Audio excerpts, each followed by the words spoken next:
حضرت امام حسن سے آ کے وظیفہ پوچھا، اس شخص نے کہا حضور اولاد کوئی نہیں تو وظیفہ بتایا، تو آپ نے فرمایا استغفار پڑھا کر، کیا کر؟ اس نے کہا ٹھیک ہے۔ تو حضور پھر میں دوبارہ کعبہ ہوں، تو امام حسن کہنے لگے بے اولاد ہے نا تو استغفار کا وظیفہ بتایا نا؟ کہا ہاں۔ فرمانے لگے اب اس وقت آنا جب اللہ تجھے 10 بیٹے عطا کرے۔ کتنے؟ 2 4 نہیں، 10 ہی کہہ دیے۔ تو حضرت امیر معاویہ رضی اللہ عنہ دیکھا، کہنے لگے حسن اتنا بڑا دعویٰ؟ آپ فرمانے لگے میں نے کہہ دیا نا تو اللہ فضل کرے گا، ہاں ہاں اللہ خیر کرے گا، خیر ہو جائے گی۔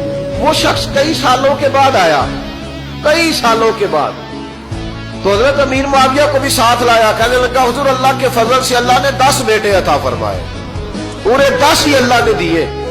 تو حضرت امیر معاویہ کہنے لگے جناب بات تو آپ کی سچی ہو گئی، پر مجھے بھی بتائیے وظیفہ کہاں سے لیا؟ فرمانے لگے قرآن پاک سے، سورہ نوح کی 10 11 12 آیت پڑھو۔ اللہ فرماتے ہیں تم استغفار پڑھو، میں تمہاری بیٹوں سے بھی مدد کروں گا، مالوں سے بھی مدد کروں گا۔ تو میں نے استغفار بتائی تھی اور قرآن میرے اللہ کا ہے، رب کا وعدہ جھوٹا ہو سکتا؟